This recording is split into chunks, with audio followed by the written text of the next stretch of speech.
quiero invitarles a que abran nuevamente su Biblia en el libro de los Efesios, capítulo 1, en el versículo 19 y 20. Efesios capítulo 1, versículo 19 y 20. Voy a dar lectura a esta parte de la Escritura.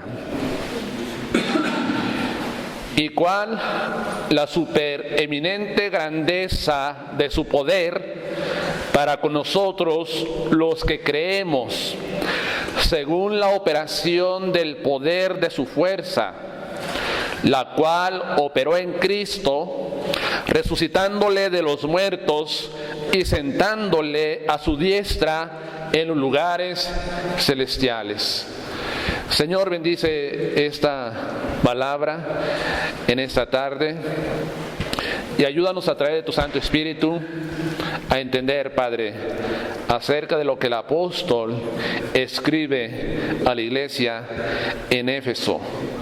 Que nosotros también podamos entender, Señor, que esto es muy práctico y que se puede aplicar también a nuestra iglesia del siglo presente, Señor.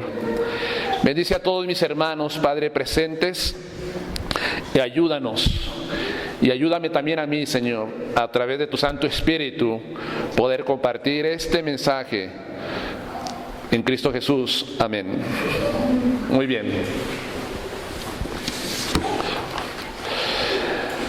Bueno, hermanos, vamos a continuar con lo que el apóstol Pablo sigue escribiendo a los creyentes en Éfeso.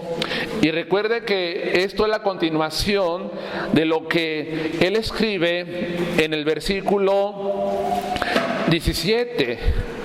Porque dice en el versículo 17 en adelante: para que el Dios de nuestro Señor Jesucristo, el Padre de gloria, os dé espíritu de sabiduría y de revelación en el conocimiento de Él, alumbrando los ojos de nuestro entendimiento, para que sepáis cuál es la esperanza a aquel que os ha llamado y cuáles las riquezas de la gloria de su herencia en los santos.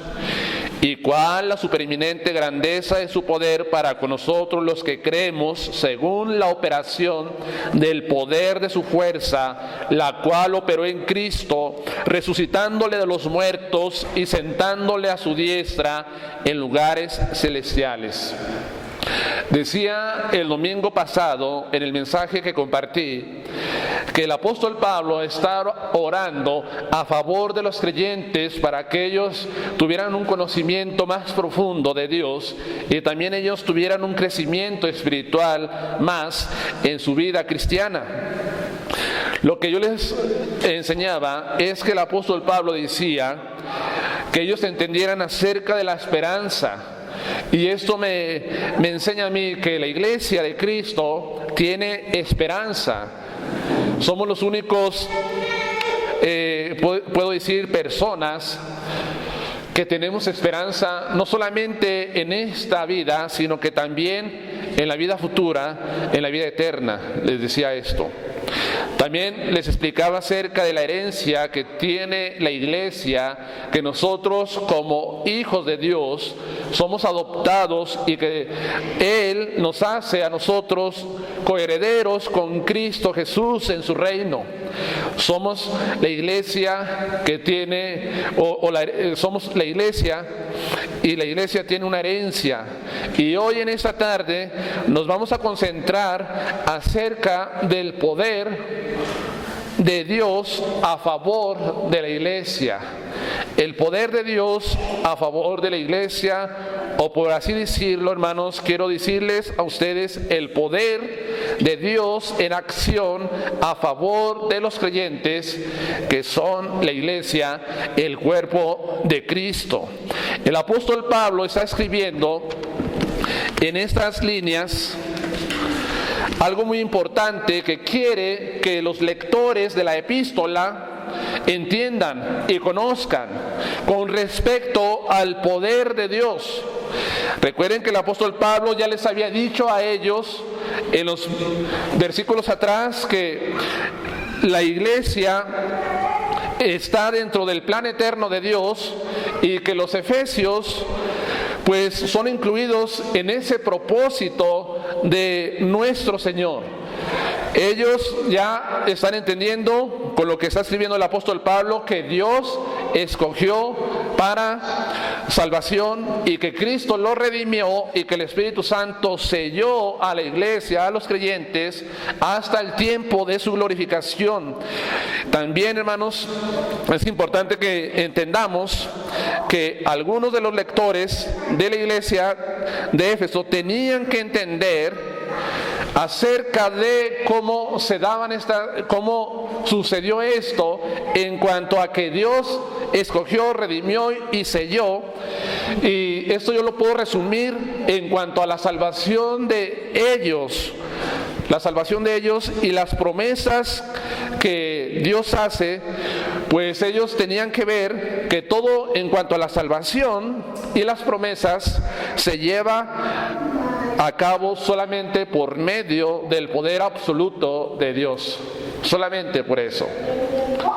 Nosotros, hermanos, fuimos salvados obviamente por gracia de Dios, por misericordia, por amor, pero en la salvación obró también el poder absoluto de Dios. Y en las promesas que Dios hace también a nosotros la iglesia, pues también cómo se llevarán a cabo a través del poder absoluto de Dios. Porque quizás alguien preguntara en Éfeso, ¿y cómo será posible esto? ¿Cómo será posible que nosotros tengamos vida eterna? ¿Cómo es posible que el hombre va a vivir eternamente? ¿Será esto posible? Donde el tiempo no existirá jamás y que solamente habrá una eternidad para siempre y que el creyente irá a vivir por los siglos de los siglos y de los siglos. A veces nosotros no logramos entender esto con nuestra mente finita, pero también yo podría decir, yo les hablé acerca también de lo que dice el versículo 14, que hemos sido sellados con el Espíritu Santo hasta la redención de la posesión adquirida para alabanza de la gloria de Dios. Y les explicaba yo que esto hace una alusión también acerca de la glorificación que el cuerpo nuestro va a recibir en el futuro. Les decía que nosotros vamos a tener un cuerpo glorificado, y que ese cuerpo glorificado ya no se cansará, que ya no se enfermará, que ya no va a envejecer, que ya no va a tener pecado ya no vamos a tener el pecado como que esté en nosotros, sino que va a haber una ausencia total de pecado. ¿Cómo será eso? Te puedes imaginar, Donaldo, te puedes imaginar, Josué, yo estaba pensando en esto, ¿cómo será un mundo donde no exista el pecado? ¿Cómo será? ¿Cómo yo voy a experimentar un cuerpo que no experimente el pecado? Decía, ¿cómo es esto? Y venía rápidamente a mi mente que ya hubo personas, o más bien ya hubo alguien que vivió en este mundo sin pecado. Y iba al Señor Jesucristo, que Él fue alguien que vivió sin pecado en su vida. Y lo miro yo al Señor Jesucristo, un hombre activo, un hombre bajo la voluntad de Dios, un hombre haciendo el bien, un hombre predicando la palabra de Dios, un hombre con emociones también, tanto de gozo como de tristeza y muchas cosas así. Y me pregunto, ¿cómo será posible esto? Que ya no vaya a haber pecado en nosotros. Bueno, hermanos, es algo que la Escritura nos dice, que más adelante pues voy a explicar. Yo también miraba acerca de la Escritura que la Biblia dice que va a haber cielos nuevos y tierra nueva. Sí dice eso. Digo, ¿cómo esta tierra que está en corrupción, esta tierra que está llena de violencia, que está llena de maldad, que está llena de muchos males, el universo también, cómo es posible todo esto? Hermanos, La Biblia también nos dice acerca de una herencia que nosotros vamos a tener, y decía yo que esta herencia es incorruptible, o sea, que no tiene mancha, no se corrompe, que es ausente de pecado, una herencia así. Entonces también yo ponía a pensar en esto, todo lo que vemos en la Escritura, que Dios también nos promete una ciudad celestial. Ustedes han escuchado esto en Apocalipsis, la nueva Jerusalén celestial, donde ya no va a existir el sol, donde la luz de Cristo lo va a alumbrar todo y ya no va a haber necesidad de eso. ¿Por qué? Porque el Señor lo alumbrará todo. Y digo, ¿cómo no me pongo a imaginar todo esto? Y digo, ¿cómo? Yo quiero encontrar una explicación. Hermanos, no está en mí esto, en que yo dé una explicación de esta naturaleza.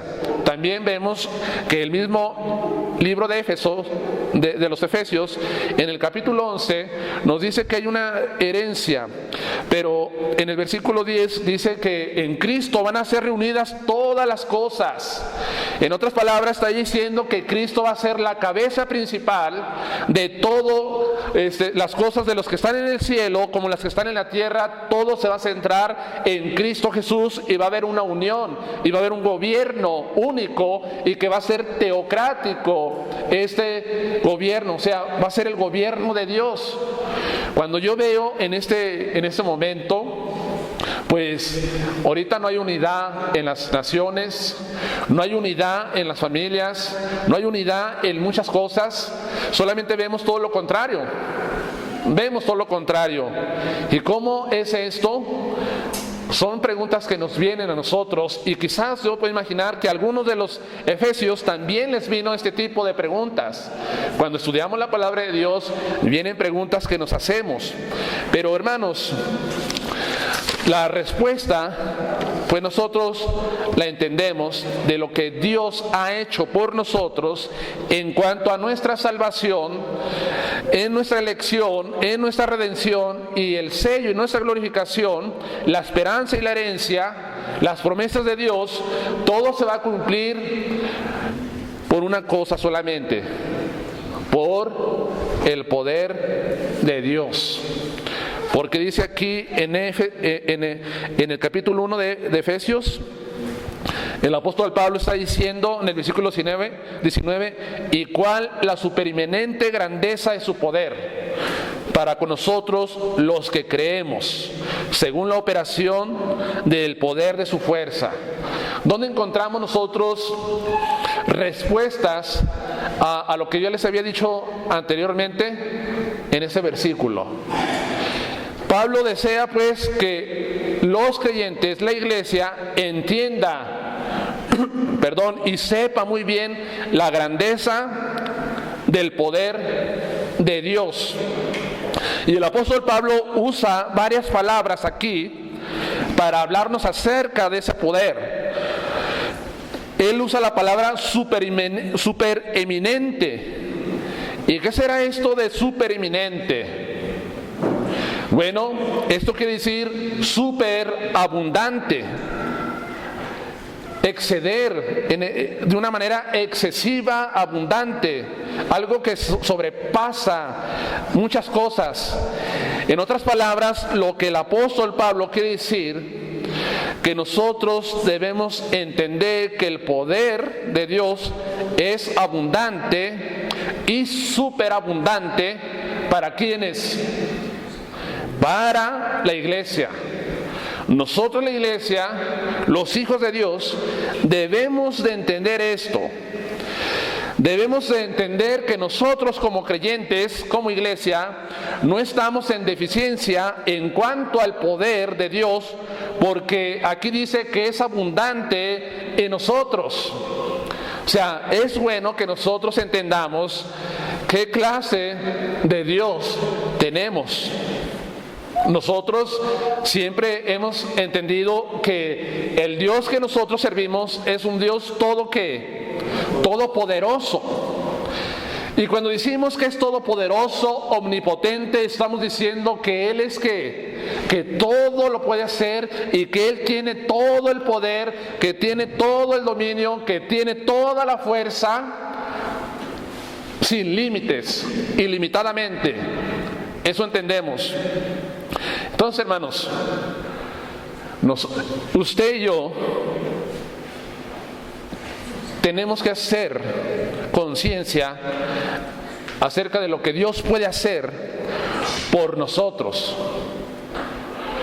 La iglesia no debe de estar en deficiencia, sino que la iglesia debe de caminar en el poder abundante de Dios. No debemos de desconocer esto. Quiero yo poner para ilustrar esto. Imaginemos esto. Porque a veces no sabemos lo que Dios tiene o lo que Dios hace por nosotros. Imaginemos esto. Vamos a hacer este ejercicio de imaginar. Yo voy a imaginar, supongamos que José Luis, alguien te paga un viaje a la playa y está todo incluido allí.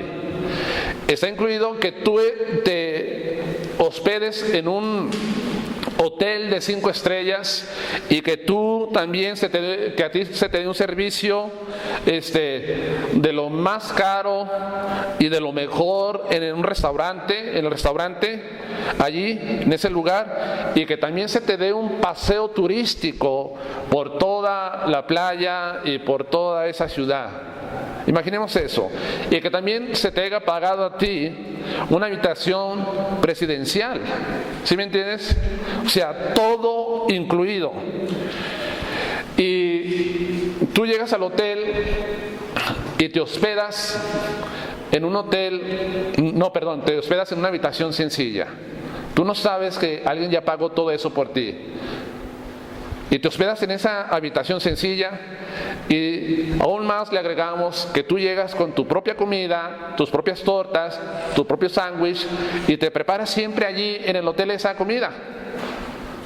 Y aún tú ves que muchas personas salen hacia el mar y entran en la embarcación y se dan un paseo en las lanchas, en todo eso.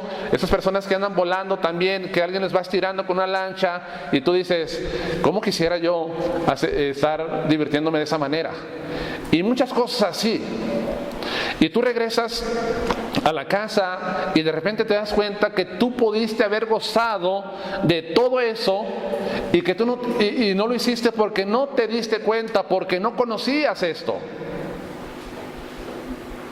Entonces, eso sería algo que nos dejaría a nosotros un poco, pues, tristes. ¿Cómo? Sería algo porque se pagó algo por ti, con todo incluido, con cosas así. Entonces, pensaría aún así, nosotros debemos de conocer, la iglesia, que Dios ha dado su poder abundante para con nosotros, y Él también ha hecho todo y nos lo ha puesto allí para que nosotros hagamos uso de Él. En otras palabras, hermanos, lo que yo quiero decirles a ustedes, que nosotros no tenemos por qué carecer del poder de Dios en nuestra iglesia. No tenemos por qué carecer del poder de Dios en nuestra familia, y no tenemos por qué carecer del poder de Dios en nuestra vida personal. Debemos de darnos cuenta de esto, que el poder de Dios es abundante para con nosotros. Y también dice aquí en el versículo 19 acerca de la grandeza de su poder. Esta palabra grandeza es muy importante porque da un sentido en que es algo totalmente potentado, con mucha fuerza. Así como ustedes han visto en la televisión cuando pasan la escena de la bomba atómica que cayó en estas ciudades de Japón, ¿verdad? ¿Han visto ustedes eso? Cómo cae y hace una gran explosión, una gran radiación, y cómo es algo totalmente tremendo, poderoso eso. Entonces, esto de grandeza, se utiliza una palabra que quiere decir megatón. es un término que se usa para valorar la potencia de las bombas atómicas. Entonces, el poder de Dios es súper potente. Potente es el poder del Señor. Dios puede hacer muchas cosas, hermanos, y todo lo que Él quiere lo puede hacer, porque su poder es una potencia. Potente es el poder del Señor. Es súper poderosísimo, hermanos.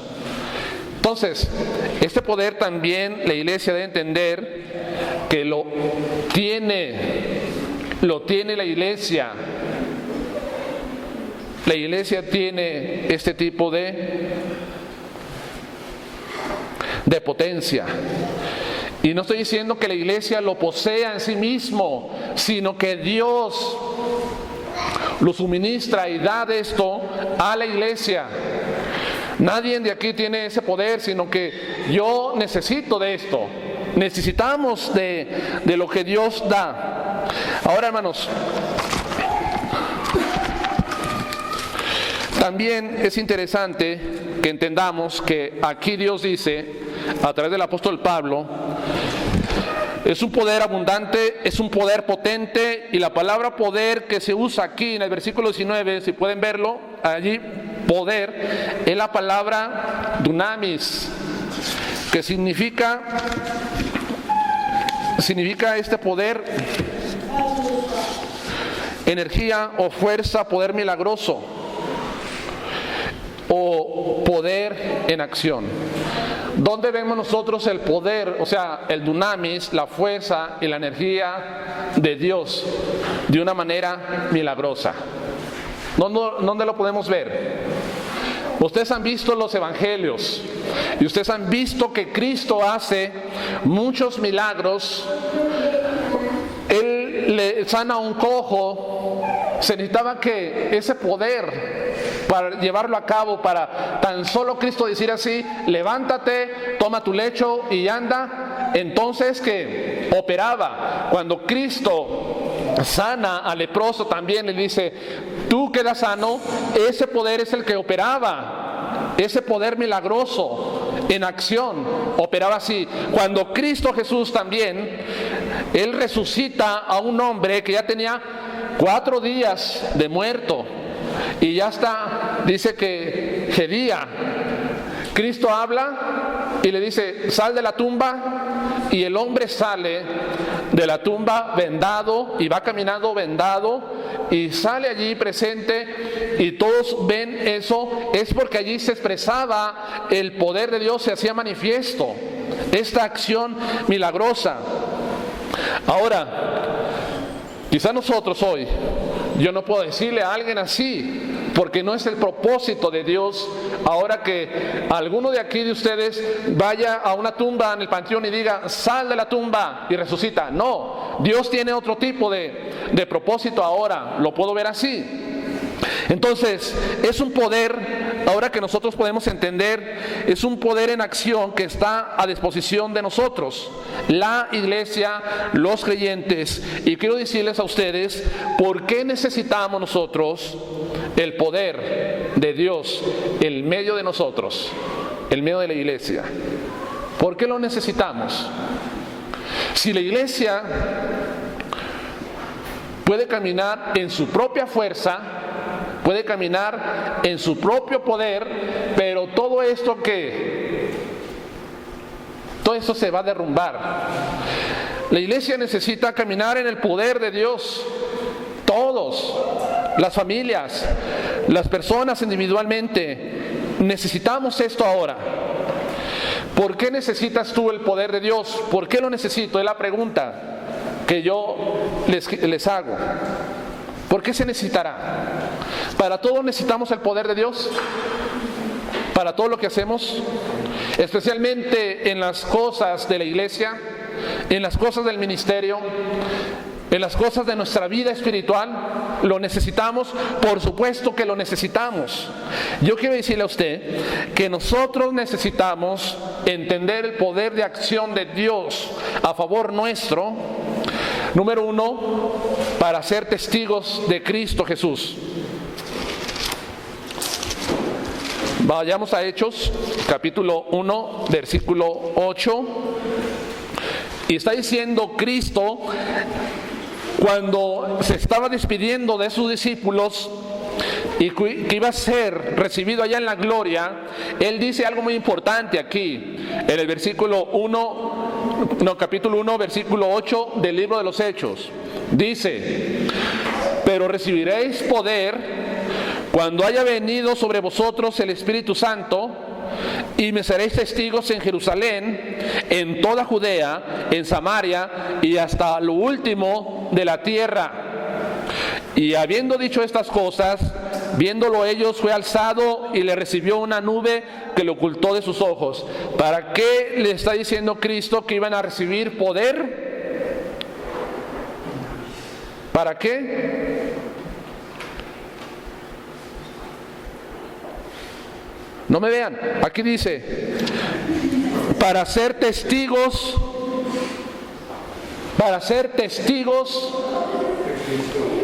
¿de quién? De Cristo. Para ser testigos de Cristo.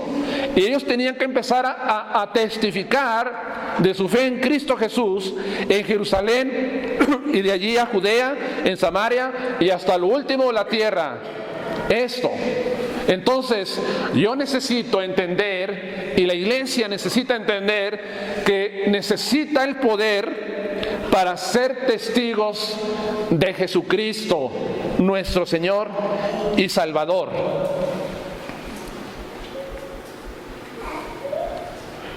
Y es interesante que la palabra testigo que utiliza martureo es alguien que muere por su fe en Cristo Jesús. Alguien que muere por su fe en Cristo Jesús.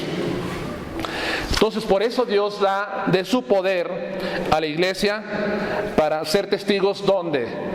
Aquí en el mundo, hermanos. En el mundo la iglesia necesita ser un testigo ¿de quién? De Cristo Jesús. También veo otro pasaje en la Escritura que se encuentra en la segunda de Timoteo, capítulo 1, versículo 7.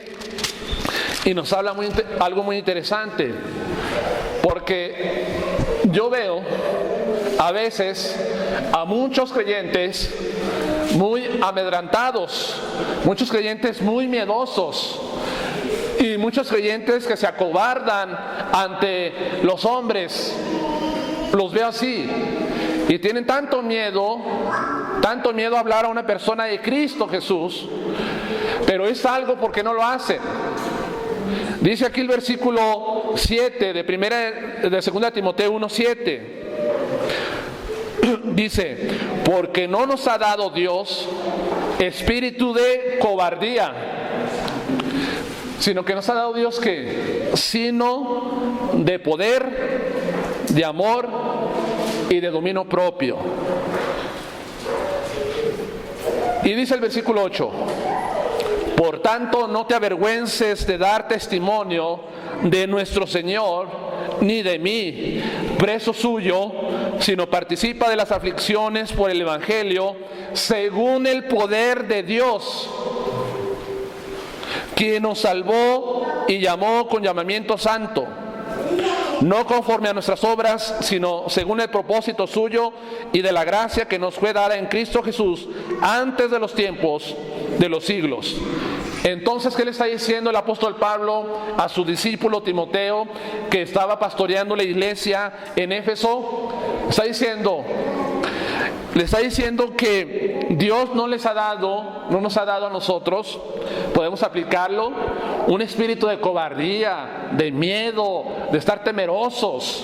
No, Dios nos ha dado un espíritu de poder, de amor y dominio propio. ¿Para qué, hermanos? Para que nosotros testifiquemos de Cristo Jesús.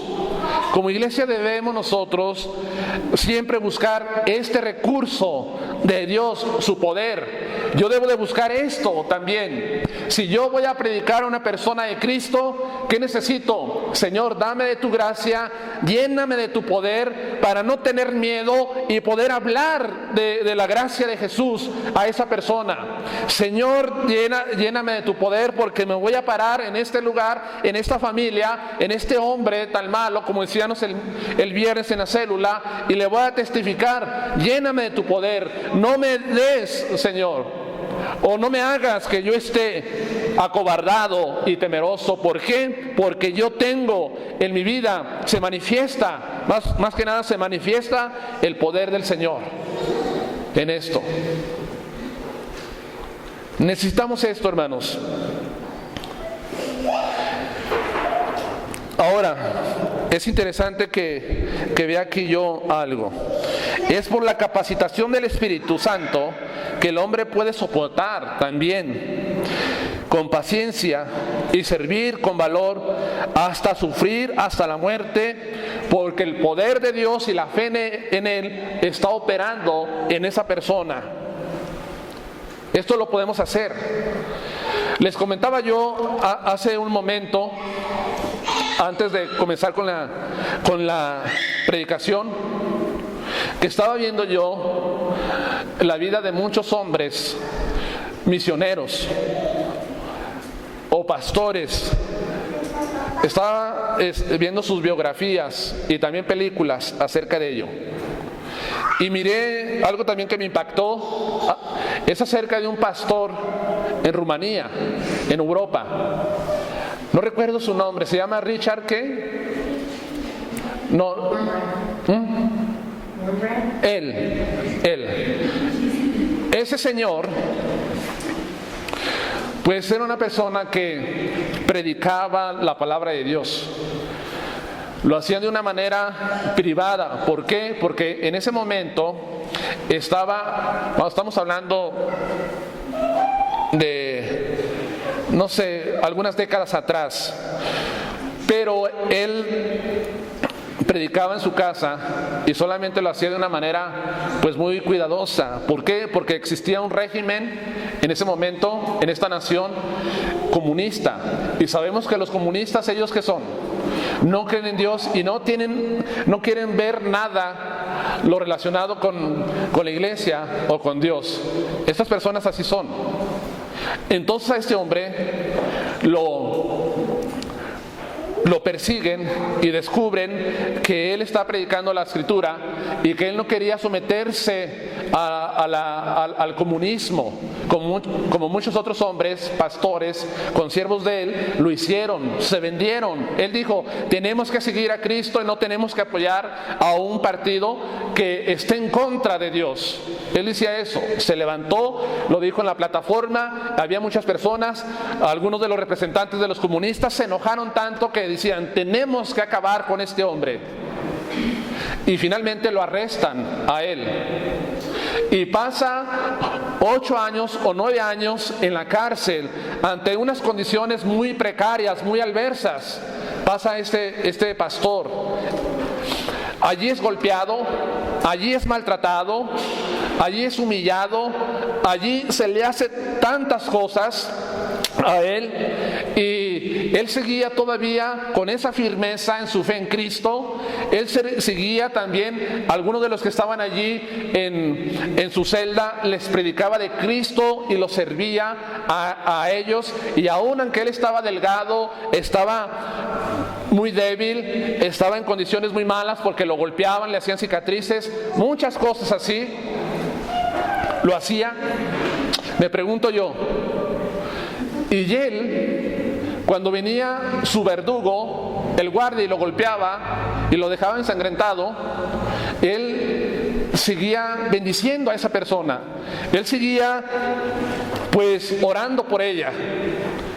Entonces, ¿qué es lo que hacía esto?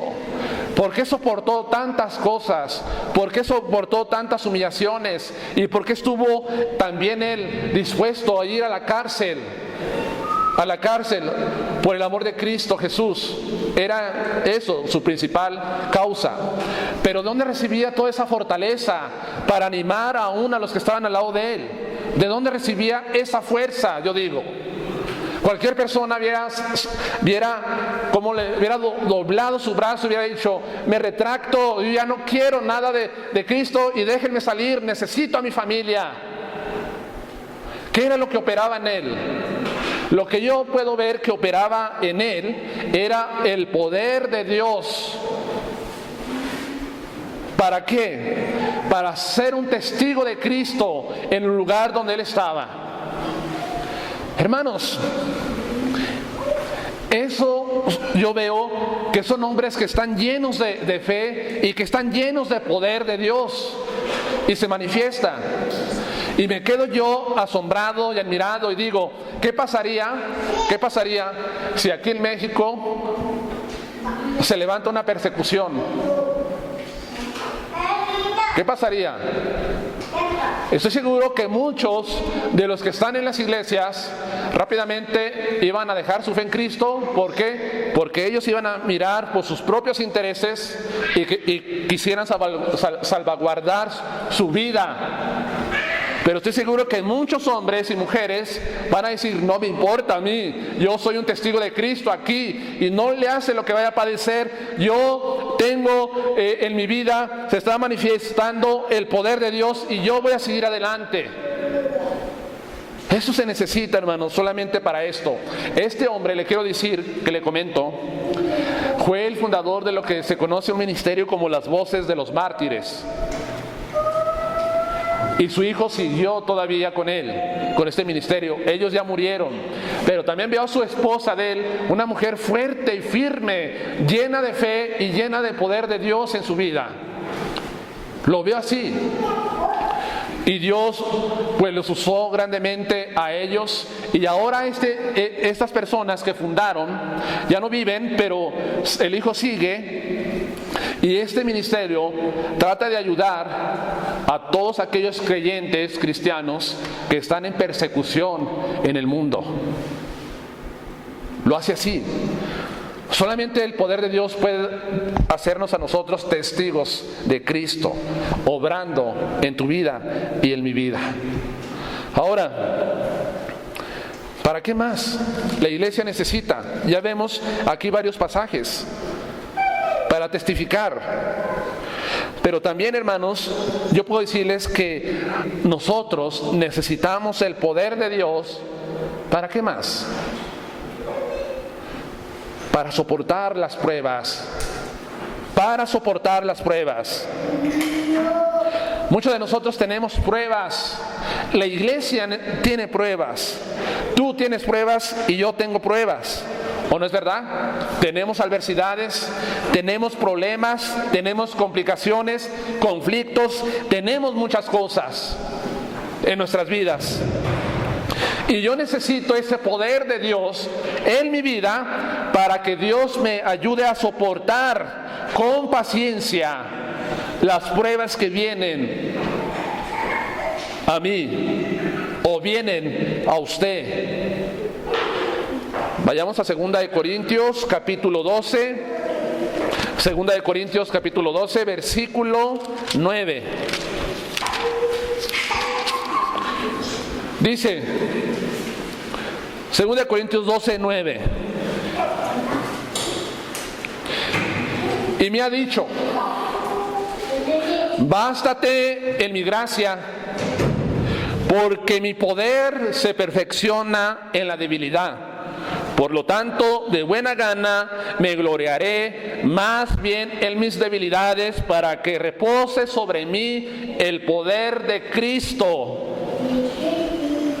Por lo cual, por amor a Cristo, me gozo en las debilidades, en afrentas, en necesidades, en persecuciones, en angustias, porque cuando soy débil, entonces soy fuerte. El apóstol Pablo dice, porque cuando soy débil, entonces soy fuerte. ¿Por qué está diciendo esto el apóstol Pablo? ¿Por qué lo dice? Porque la gracia y el poder de Dios obraban en sus vidas. ¿Qué era lo que el apóstol decía?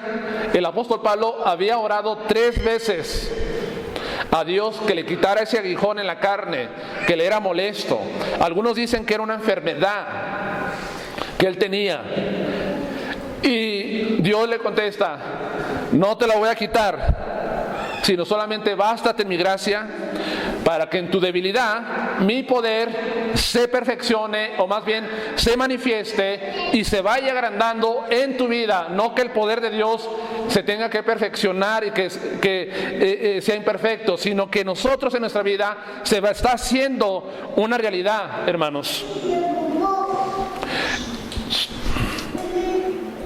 Entonces, si yo tengo una adversidad, ¿qué necesito? El poder de Dios que me sostiene.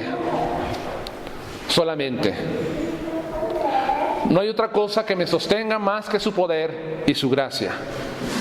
Por eso le oro a Dios. Y por eso usted le ora a Dios. ¿Por qué? Porque confía usted en el poder del Señor para su vida. ¿O no es verdad? Un ejemplo, claramente, cuando va a dar a luz a alguien, ¿qué es lo que hacemos nosotros? ¿Qué es lo que hacen las hermanas? Oren por mi hermano, oren por mi esposa. ¿Para qué?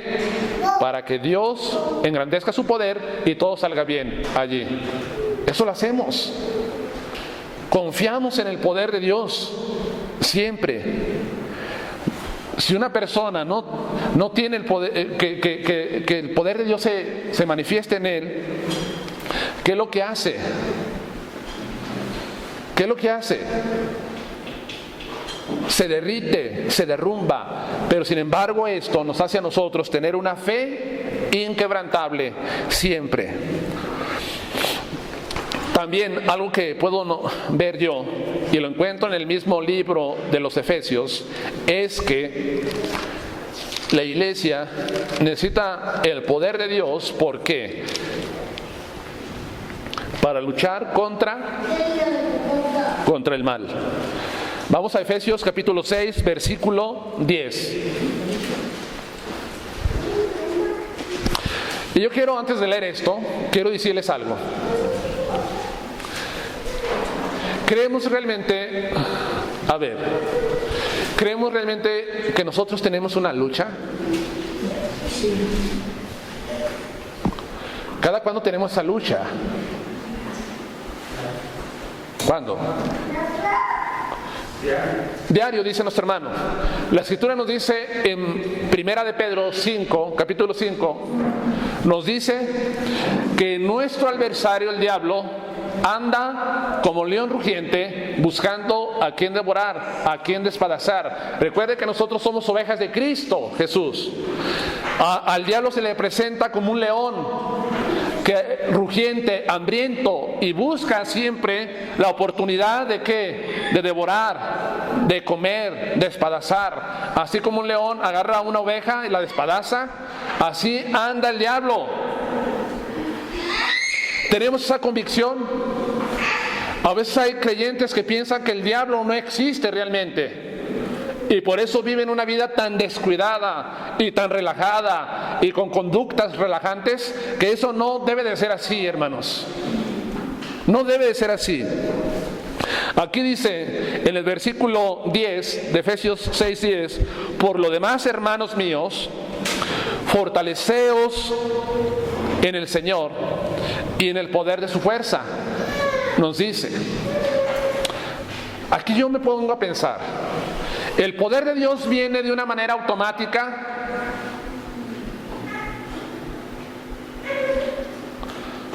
Que yo no necesito hacer nada para que el poder de Dios obre y esté en mi vida.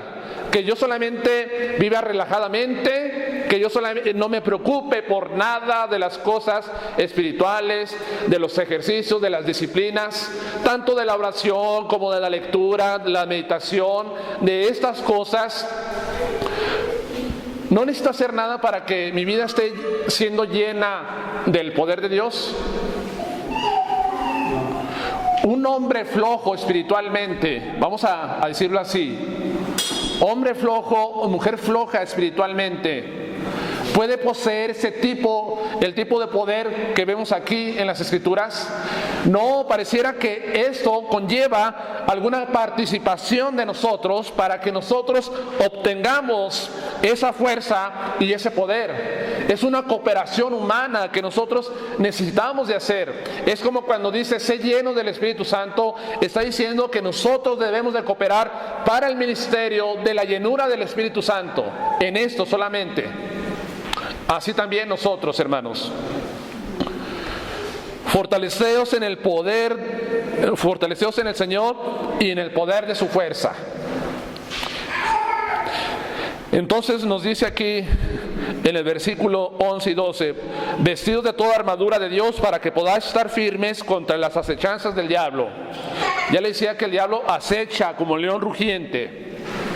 Y dice el versículo 12, porque no tenemos lucha contra sangre y carne.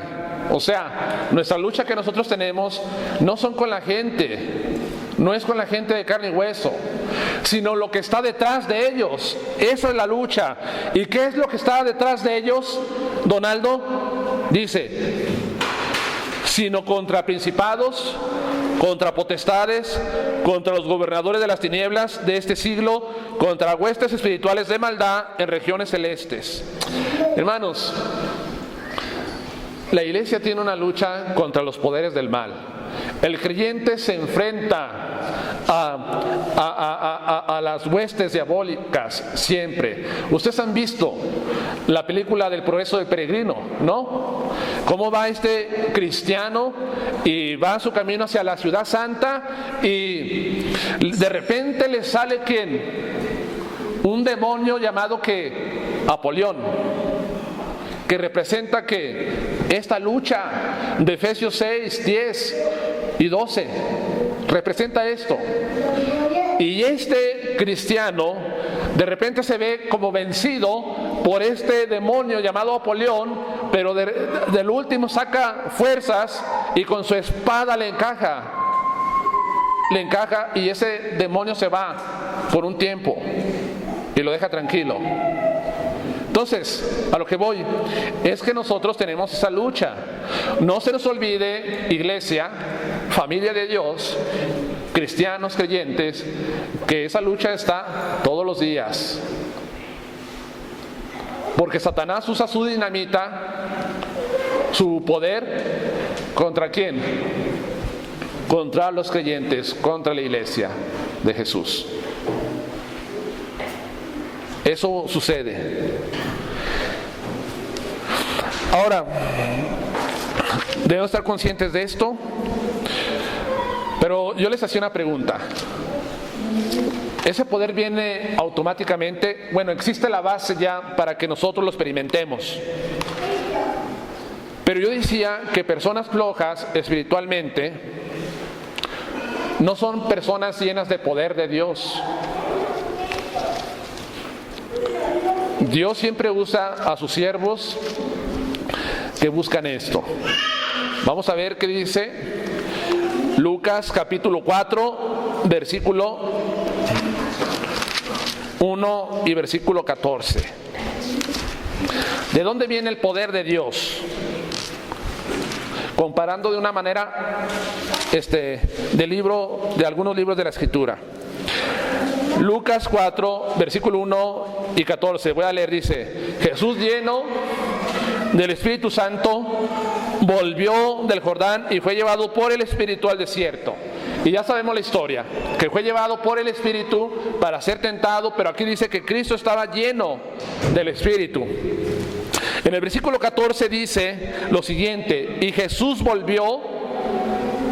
¿Qué dice? Y Jesús volvió en el poder del Espíritu a Galilea, y se difundió su fama por toda la tierra de alrededor. Cristo Jesús siempre estuvo lleno del Espíritu Santo y siempre tuvo ese poder. Ese poder, ¿por qué? Porque Él siempre se llenaba, siempre estaba con la llenura del Espíritu Santo en su vida. El Espíritu Santo, en otras palabras, es el que nos da también, nos proporciona estas fuerzas, esta energía que necesitamos, hermanos. Por eso decimos, a estos hombres son llenos del Espíritu Santo. Son hombres fuertes en ello. Porque el poder viene de su espíritu. Y le decía algo también que veo, pues ya vimos Hechos 1:8 que dice, y recibiréis poder cuando venga ¿quién? Cuando venga el Espíritu Santo. La iglesia en Hechos era una iglesia llena del Espíritu Santo. Y miramos cómo estaba el Espíritu Santo obrando en esta iglesia. Algunos dicen que en vez de que el libro de los Hechos se llame Hechos de los Apóstoles, se tiene que llamar Hechos del Espíritu Santo. ¿Por qué? Porque vemos cómo todos eran llenos por el Espíritu, y una iglesia que florecía, y una iglesia que crecía, y una iglesia que impactaba, y una iglesia que llegó incluso a conquistar un imperio, el imperio más fuerte de aquel entonces, el Imperio Romano. ¿Por qué? Por el Espíritu Santo obrando en ellos con poder. También dice Romanos capítulo 15, versículo 13, dice el apóstol, y el Dios de esperanza os llene de todo gozo y paz en el creer, para que abundéis en esperanza por el poder del Espíritu Santo.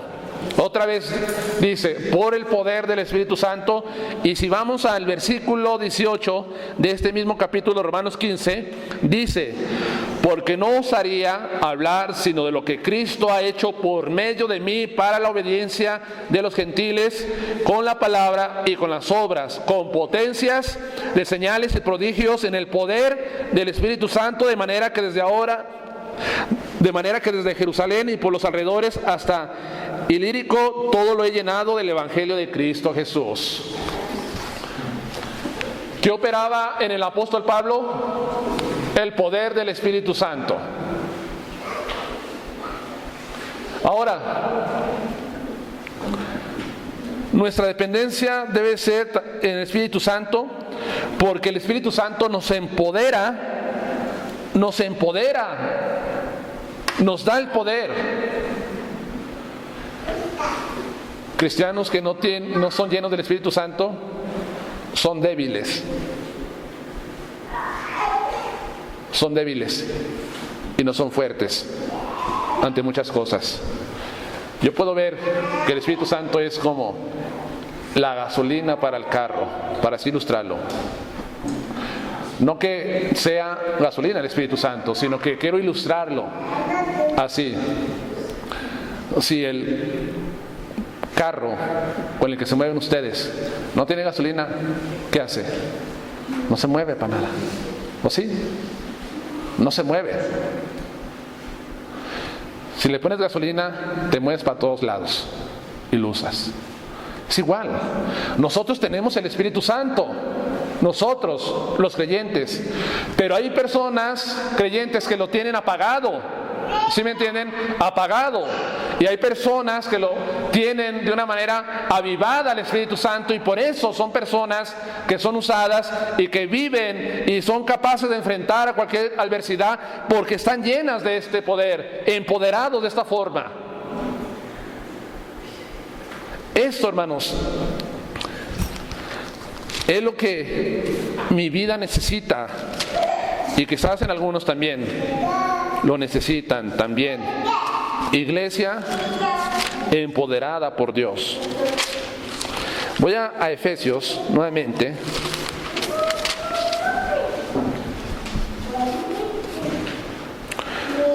Voy nuevamente a Efesios y vuelvo al capítulo 1 que estamos, y paso al versículo 20. Algunos quizás también estuvieron preguntándose en Efeso, ¿cómo es que funciona esto? ¿Cómo es que ese poder de Dios Quizás queremos saberlo. ¿Nos puede decir Pablo un ejemplo acerca del poder de Dios en nosotros? Y Pablo escribe aquí, en el versículo 20, la cual operó en Cristo. Está hablando de su poder, de su fuerza, resucitándole de los muertos y sentándole a su diestra en lugares celestiales.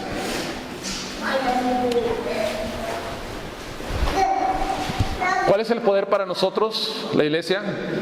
El mismo poder que operó en la resurrección de Jesucristo. Cuando Dios quería mostrar su poder en el Antiguo Testamento, ¿qué les decía Dios a los israelitas? Que miraran qué, o que recordaran qué cosa. ¿Saben lo que Dios les decía a ellos? Que recordaran para que vieran su poder. Se encuentra en Deuteronomio 4, versículo 37, y dice lo siguiente: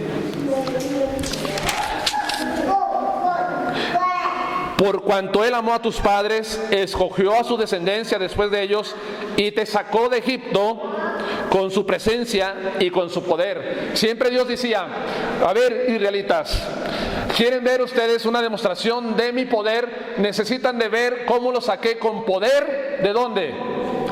De Egipto, porque era imposible que ellos se liberaran por sí solos, porque el ejército egipcio estaba mejor equipado, militarmente mejor entrenado, y eran superiores a ellos en ese sentido. Pero sin embargo Dios los saca a ellos ¿con qué? Con plagas. Le manda a los egipcios. Y después abre el mar rojo y muchas cosas hace Dios. Y Él quiere que ellos recuerden que fue su poder que los sacó. Dios da una demostración de su poder en ese entonces. A veces nosotros también podemos pensar y decir, bueno, el poder de Dios lo podemos ver en la creación, cómo Dios dijo y habló y todo fue hecho, las maravillas, el universo, las galaxias, cómo funcionan los planetas, cómo se mueven, toda la naturaleza, etcétera, etcétera. Podemos ver muchas cosas en el poder de Dios y se hace visible, dice Romanos capítulo 1, versículo 18 en adelante. Pero ahora, cuando Dios quiere que nosotros observemos o recordemos su poder, Él nos lleva a nosotros a la resurrección de Jesucristo el Señor, a la resurrección de Cristo. Ahora, ¿por qué Dios emplea la resurrección de Cristo para demostrarnos un ejemplo de su poder? ¿Por qué piensan ustedes? ¿Saben qué? Porque se necesitó más de su ejercicio poderoso en la resurrección. Quizás más que en la liberación de Israel de Egipto. Por eso.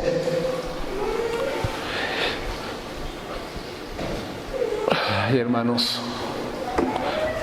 nosotros podemos pensar a veces tan vagamente de la resurrección de Cristo, tan vagamente.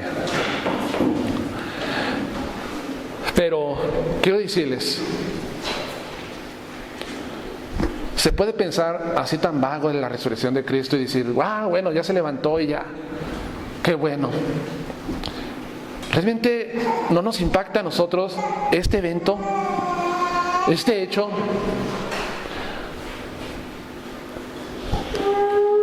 ¿por qué el poder de Dios se ve en la resurrección? ¿Qué pasa? ¿Qué pasó en la resurrección de Cristo Jesús?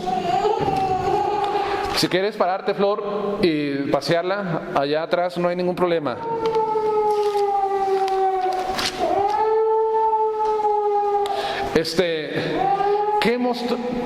¿Qué nos enseña la resurrección de Cristo?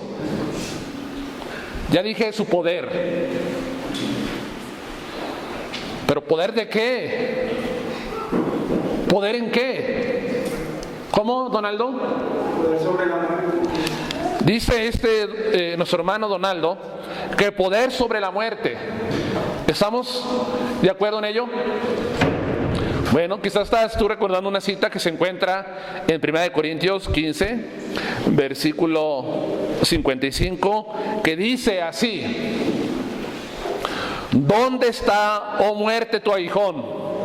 ¿Dónde, oh sepulcro, tu victoria? ¿Qué pensaron los enemigos de Cristo? ¿Qué pensaron tanto los fariseos como los líderes religiosos y los romanos en cuanto a Jesús cuando Él murió? Estamos leyendo en la semana, ya llegamos a esta parte de la Escritura acerca de la muerte y de la resurrección de Jesucristo, cómo Él muere y cómo es sepultado, y ya llegamos acerca de la resurrección. Pero ¿qué pensaban ellos? Ellos no creían que Cristo iba a levantarse, no creían lo que Cristo había dicho, que yo pongo mi vida para volverla a poner. Ellos no creían que Cristo lo que Él dijo, que al tercer día iba a resucitar, que era una señal que Él había dado, como la señal de Jonás cuando estuvo en el vientre del gran pez. No creían esto ellos. Pero aún no puedo ver yo que en cierta forma ellos era tanto su odio hacia Cristo, los líderes religiosos, que dice la Escritura que mandaron una guardia, le pidieron a Pilato para que fuera y salvaguardara el sepulcro, porque supuestamente ellos tenían miedo que los apóstoles llegaran y robaran el cuerpo, y entonces se fuera a hacer lo de Cristo, de su predicación, después de robar el cuerpo, se veía hacer una mentira enorme, o sea, un mal más grande, en otras palabras. Ellos pensaban eso. ¿Y qué hicieron? ¿Qué hicieron? Llevaron las guardias y pusieron allí en el sepulcro. Y pasó un día y quizás todo estaba tranquilo, aquí no pasa nada, decían, quizás los romanos, los soldados y los demás líderes. Pero al llegar al tercer día, ¿qué dice la Escritura? Que hubo un gran un terremoto, tembló. Los soldados romanos salieron asustados, temerosos por lo que contemplaron, e hicieron eso. ¿Y qué fueron rápidamente? Y lo contaron a los líderes religiosos y les ofrecieron dinero, los sobornaron para que dijeran que sus discípulos habían robado el cuerpo de Jesús, y cuando era una mentira eso. Los enemigos de Jesús no pensaban ellos que Él se iba a levantar. Quizás también las huestes celestiales de maldad, los poderes del mal que estaban detrás de ellos crucificando al Señor Jesucristo, pensaron que Él se iba a quedar siempre allí en la tumba, allí. Y nunca se imaginaron lo que pasó, que Cristo se levantó al tercer día. ¿Y qué dice aquí la Escritura? ¿Dónde está, oh muerte, tu aguijón? ¿Dónde está, oh sepulcro, tu victoria? Porque dice Hebreos capítulo 4 que muchos estaban atemorizados por la muerte, pero ahora en Cristo Jesús hay esperanza para nosotros. Cristo Jesús venció a la muerte. Lo que nadie había hecho, Cristo lo hizo. Algunos de ustedes estarán preguntando y diciendo: bueno, hermano, anteriormente se habían hecho algunas resurrecciones, ¿verdad que sí? Eliseo resucitó a algún niño. Cristo también resucitó al hijo de una viuda y resucitó también a otra niña que estaba enferma, hija de Jairo. También resucitó a Lázaro. ¿Sí lo hizo Cristo? Sí lo hizo Cristo. Pero ¿qué pasó con ellos? Ellos fueron resucitados, pero volvieron ¿qué? A morir. Volvieron a morir. Y ahorita sus restos de ellos, yacen en sus tumbas y allí están. Pero sin embargo Cristo resucita con el poder de Dios. ¿Para qué? Para no morir y Cristo venir a ser inmortal, hermanos. Inmortal. Eso es lo que sucedió en la resurrección. La inmortalidad de Cristo Jesús. Es muy diferente a esto. Hermanos, por eso nosotros que creemos, Él dijo: el que cree en mí no morirá eternamente. ¿Crees esto? Dice Cristo a a Marta, le dice esto: ¿crees esto? Yo creo que si Él se levantó de la tumba, Él es la primicia. Las primicias, ¿para qué? Es el primero de entre todos los hermanos que vive. Y yo le he dicho a mis hijos y les dije: Él vive, nosotros oramos, nosotros cantamos, nosotros leemos la palabra, nosotros obedecemos no a una persona muerta, sino a un hombre vivo ahora, porque Él se levantó y Él dice que está con nosotros todos los días hasta el fin del mundo. Él está vivo. Mi fe no está puesta en un hombre que está muerto, sino en un hombre que vive y reina por los siglos de los siglos. Como decía, porque Él vive hay esperanza, porque Él vive ya no hay temor, porque Él vive todo será mejor, hermanos. Esa es la convicción que debemos de tener nosotros. Él vive. Venció la muerte al sepulcro. No lo pudo contener el sepulcro. Ahora, una pregunta que yo estaba pensando: la resurrección de Cristo. ¿Cómo resucitó Cristo?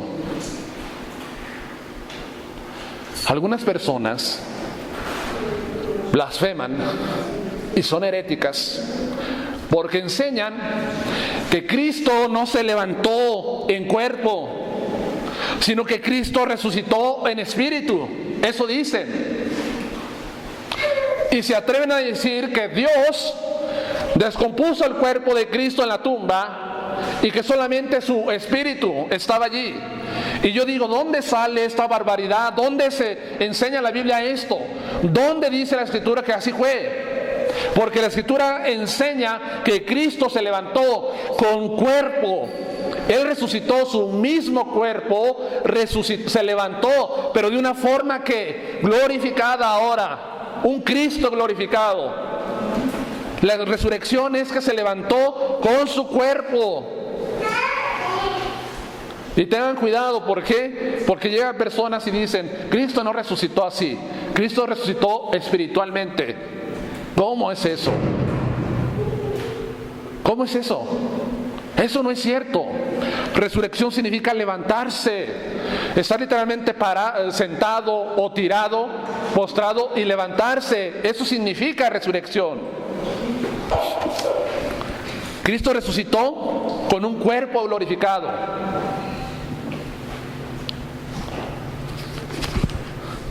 ¿Y cómo sabemos esto? ¿Era un espíritu Cristo? Yo no veo nada de sorprendente y no veo nada de espectacular si solamente fue espiritualmente y su cuerpo yació allí. Lo sorprendente y lo impactante que es en la resurrección de Cristo es que una persona se haya levantado de la tumba. Eso sí sorprende e impacta. Eso es lo impactante del poder de Dios. ¿Cómo está eso? ¿Cómo? No podemos explicar a veces. Dice Lucas 24, solamente para enseñarles lo que Cristo, su resurrección, cómo fue. Lucas 24, versículo 36, dice: mientras ellos aún hablaban de estas cosas, Jesús se puso en medio de ellos y les dijo: paz a vosotros. Entonces, espantados y atemorizados, pensaban que veían ¿qué? Un espíritu. Estas personas que enseñan que Cristo no resucitó literalmente, físicamente, estos son pasajes complicados para ellos. Dice el versículo 38: pero Él les dijo: ¿por qué estáis turbados y vienen a vuestro corazón estos pensamientos? Mirad que mis manos y mis pies, que yo mismo soy. Palpa, tócame y ve. Porque un espíritu, Cristo dice que un espíritu no tiene que carne ni hueso, como ves que yo tengo. Entonces, ¿cómo es que Cristo resucitó espiritualmente y no en cuerpo? Mentira, eso es mentira. Y diciendo esto les mostró las manos y los pies. Y como todavía ellos de gozo no lo creían y estaban maravillados, les dijo: ¿tenéis aquí algo de comer? Entonces le dieron parte de un pez asado y un panal de miel, y él lo tomó y comió delante de ellos.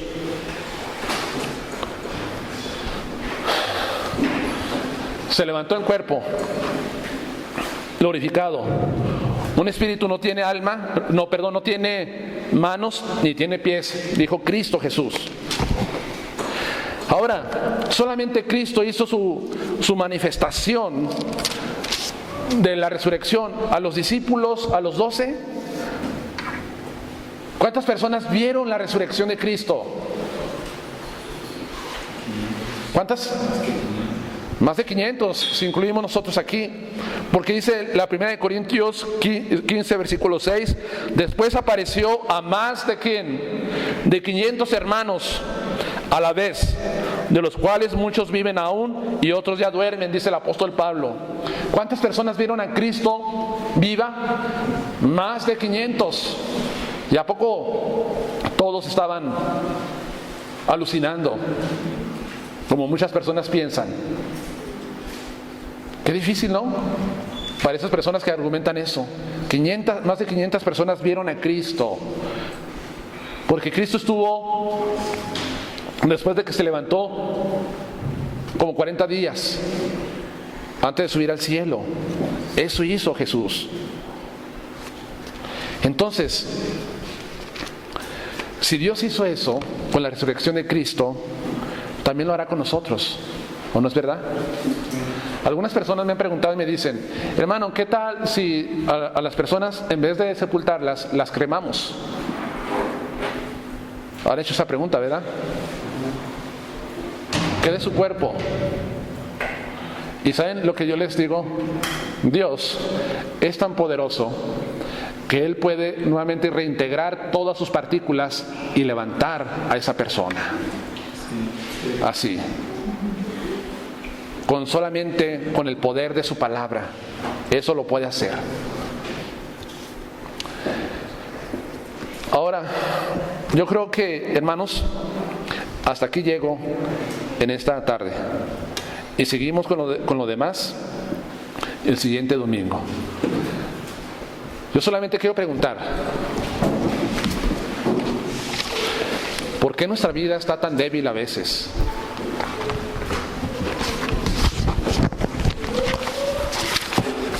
¿O por qué a veces aún nuestras iglesias se pueden debilitar y se debilitan? ¿Por qué no entendemos, hermanos, que nosotros necesitamos el poder de Dios en este lugar, en mi casa y en mi vida personal? Si quiero yo